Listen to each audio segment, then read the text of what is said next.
नमस्कार मंडळी, स्वागत आहे आपल्या यूट्यूब चॅनलवर.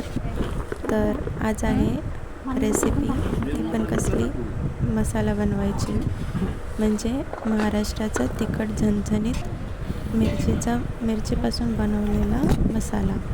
तर मला काम दिलं होतं लसूण सोलायचं, पण ही एक नवीन टेक्निक आहे. गोणीमध्ये लसूण आणि बाजरीचं पीठ टाकून त्याला असं थोपटायचं, जसं आपण कपडे धोपटतो तसे धोपटायचं. त्याने ते लसूणची सालवरची निघली जाते. आणि इकडे माझ्या मावशीचं काम चालू आहे. मिरची भाजायचं, थोडंसं तेल टाकून त्याला मिरचीला थोडंसं गरम करायचं तेलामध्ये आणि एका साईडला टाकून ठेवायचं. ते बघा कशा पद्धतीने. आणि कांदा चिरून त्याला थोडा सुकवायचं आहे उन्हामध्ये, म्हणजे त्यातलं पाणी संपून जातं आणि कोरडा कांदा राहतो.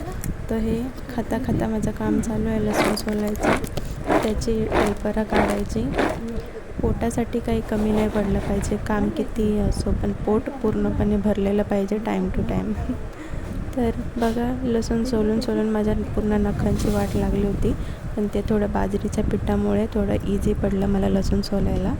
तर इथे 5 प्रकारच्या मिरच्या आहेत. मला काहींची नावं माहीत नाहीत, पण बेडगी मिरची आहे, लाल तिखट आहे, शंकेश्वरी आहे आणि कलरवाली बहुतेक मिरची आहे.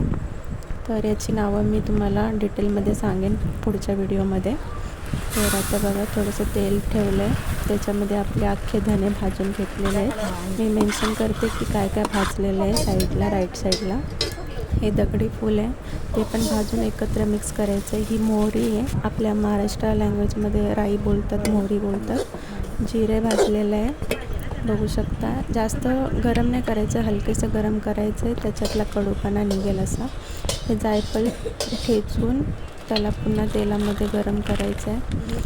आणि बघा काय टाकलं आता, जावेत्री फूल आहे.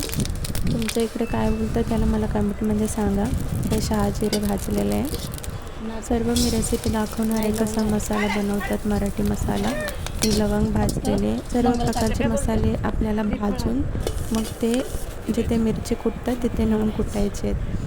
तर बघा, इलायची, मेथीदाणा, ओवा भाजलेला आहे. ही मोठी इलायची आहे.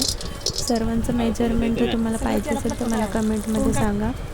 हळदकुंड आणि हिंग, आणि ही सोंठ आहे. जायफळ भाजलं आहे, तेजपत्ता भाजलेला आहे. किती प्रमाणात पाहिजे ते सर्व हवं असेल तर मला कमेंट करा, मी पुन्हा डिटेल व्हिडिओ बनवेन. चक्री फूल, आणि ह्याला काय बोलतात तुमच्या साईडला तर मला सांगा. खोबरं पण भाजायचं आपल्याला, आणि जो कांदा सुकवलेला आहे तो पण पूर्ण तेलामध्ये. आता जे काही आपण भाजलेलं आहे ते सर्व एका गोणीमध्ये भरायचं आणि या चटणी कुटाच्या मशीनमध्ये घेऊन यायचं. ते बघा कशा पद्धतीने एकदम पूर्ण मसाला, आपला जो अख्खा मसाला होता तो पूर्णपणे बारीक पावडरसारखा झालेला आहे. तर फॉलो फॉर मोर. थँक्यू.